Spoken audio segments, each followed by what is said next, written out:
ইরানের সাবেক সর্বোচ্চ নেতা আয়াতুল্লাহ আলী খামেনির জানাজায় অনুপস্থিত তারই ছেলে ও দেশের নতুন সর্বোচ্চ নেতা মোস্তফা খামেনি।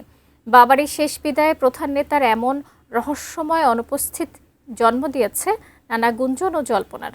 কেন জনসম্মুখে আসছেন না মোস্তফা খামেনি? এ নিয়ে বিস্তারিত জানাচ্ছেন ত্রিবেণী তনু।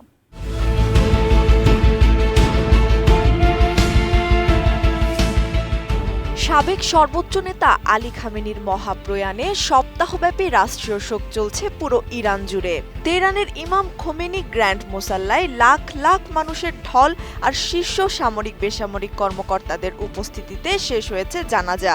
তবে রাষ্ট্রীয় টেলিভিশনে আলী খামেনির বাকি 3 ছেলে মোস্তফা, মেহসাম এবং মাসুদকে সামনের কাতারে দেখা গেলেও কোথাও দেখা মেলেনি চলতি বছরের মার্চে দায়িত্ব নেওয়া নতুন সর্বোচ্চ নেতা মোস্তফা খামেনির। বাবার জানাজায় প্রধান নেতার এই অনুপস্থিতি দেশ জুড়ে তৈরি করেছে তীব্র ধোঁয়াশা। কাতার ভিত্তিক সংবাদ মাধ্যম আল জাজিরা জানায়, প্রেসিডেন্ট মাসুদ পেজেশকিয়ান থেকে শুরু করে আইআরজিসি প্রধান ব্রিগেডিয়ার জেনারেল আহমেদ ভাহিদি সবাই এক ঐতিহাসিক জানাজায় উপস্থিত থাকলেও নতুন নেতার দেখা না মেলাটা সাধারণ ইরানিদের মাঝে গভীর হতাশা ও প্রশ্নের জন্ম দিয়েছে। কোয়ালিটি সম্পন্ন আন্তর্জাতিক মানের still bar CSRM, committed for better still. তবে এই রহস্যের পেছনে এক চাঞ্চল্যকর তথ্য সামনে এনেছে আন্তর্জাতিক বার্তা সংস্থা রয়টার্স।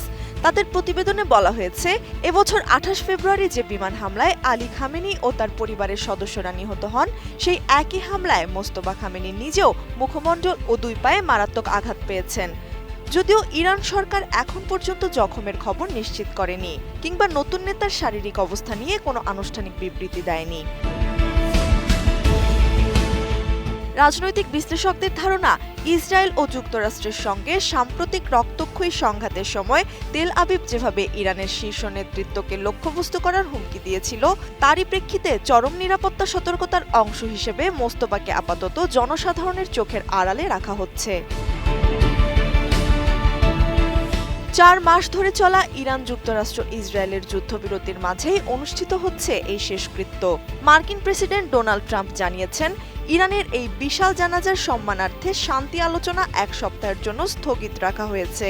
তেহরান ও কোমে শোকযাত্রা শেষে আলী খামেনির কফিন নিয়ে যাওয়া হবে ইরাকের পবিত্র শহর নাফাজ ও কারবালায়।